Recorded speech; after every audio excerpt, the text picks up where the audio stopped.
You are welcome to today's class. Now we are beginning a new season. And that is what? Function. So today's class is Introduction to Function.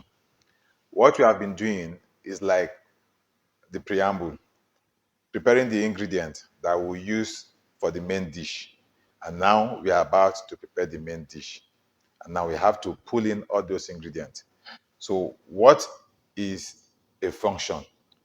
A function is a block of organized reusable code that performs a specific task. It is autonomous. It's like a state in a country. It is like a village in a clan, right? That is how a function is.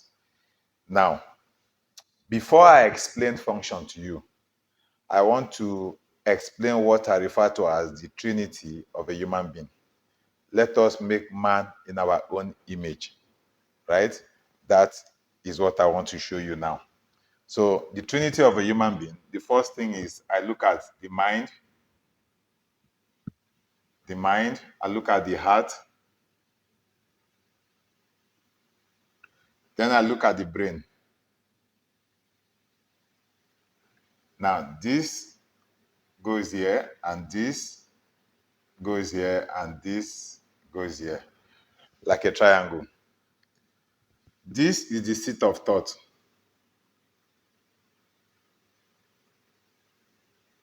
Right? Thought. This is the seat of emotion. Right? Which is the same thing as energy in motion.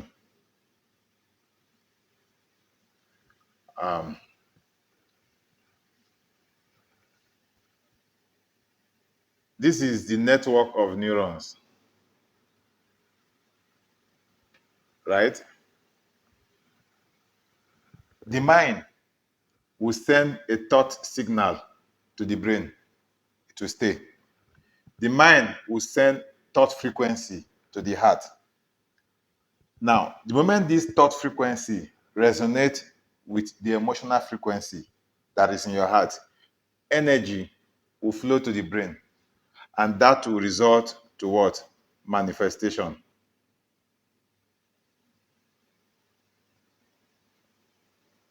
Manifestation. Now, an observed body. Another similar way I can explain this to you is like your radio receiver in the house that receives radio signal from your radio station. So the radio receiver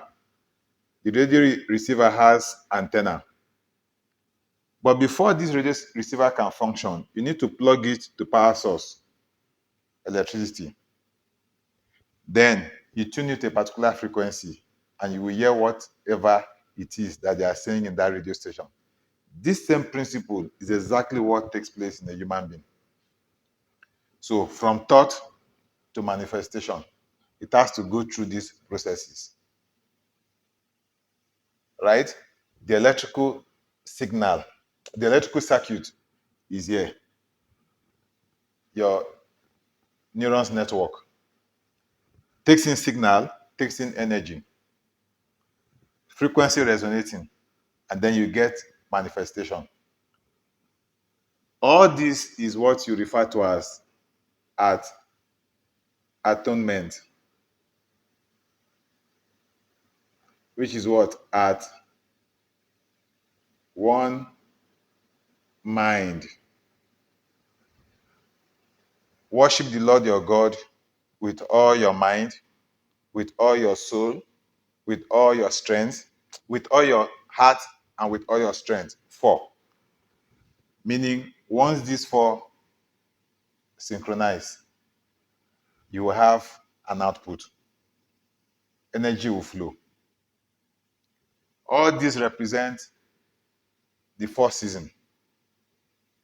All these represent the 4 gospel. All these represent your 4 bodies. Once they are aligned, you will identify the Christ, which is the 5th. Right? You have this, and then you have this. So 5. Once you align them, you will now make contact with the Christ If only I can touch the hem of his garment, I shall be made whole. She has experienced the four elements and aligned them together to now identify the Christ. Once that was done, energy will flow. So once you align this, you will experience manifestation. All this is what you will see in a function because it is autonomous.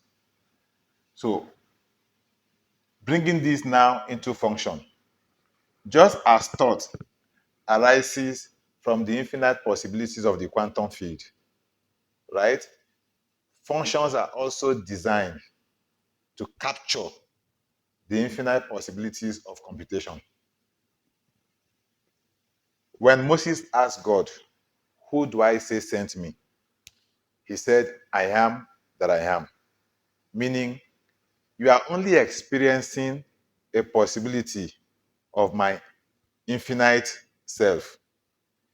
If you now go and tell them this is the specific position of God as the burning bush that is not consumed, and then someone else wants to experience me, and I appear to that person in another form, the person will be confused. The person will think, no, I came with the notion that God is a burning bush that is not consumed. Now I am seeing God as the parting sea. That cannot be God. So that person will come back to you and then serve under you for the rest of his or her life instead of accepting that experience of God that he has seen. That is the problem. So the first thing is to create this awareness that functions can exist. Any type of functions can be created. But at the end of the day, we are expected to see an output. So, what are the logical structure that will enable you see the potential of a function?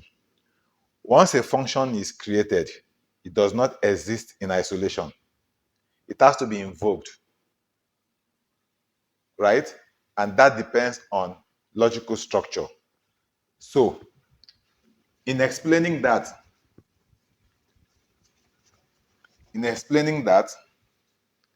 the logical structures that helps you to see the potential of a function is one,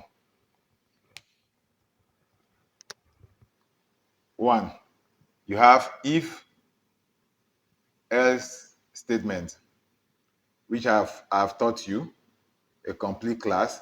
That is what? Decision making. Decision making. The second one is loop, which is what? Repetition. I have also taught you. Then the third one is what? Condition. These are the rules of manifestation.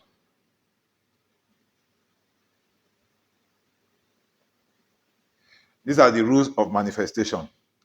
Now, the same way that your thought, right, depends on logic and belief to manifest reality through actions, is the same way functions will depend on this logical structure to give you an expected output.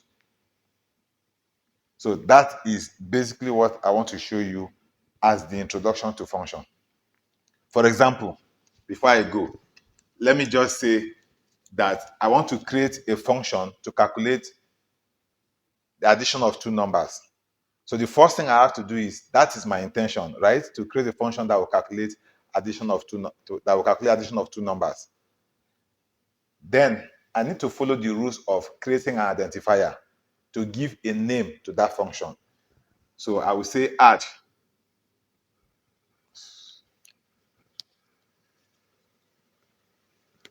I will say add. This is the name, right? And then I'm creating this function in the integer realm, meaning this function is going to return a type that is an integer. Now, this function will require parameters. That is what you call emotion.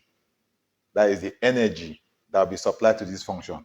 So I will have int a, two numbers, and int b, right? Then the process will take place. So inside this place, I will say return a plus b, and then I will close the function. So I have created a function, and the function name is add. This function is going to expect energy, which are these two parameters, and then to go in and process, and then give me an output, which is what? The return. So that is the introduction to function. So this is a very simple function. As we go on, we are going to see the complexity of it. But the goal is that you want to bring thought into reality. And there is a logical structure you have to follow. So that is just what I want to show you in this season. So this is just an introduction into function. Do not miss this class, because everything we have been doing was to get to this point. So the next class, I will explain function proper. Then I will explain the main function, which is the entry point to calling all the other functions. So till we see in the next class. Bye-bye.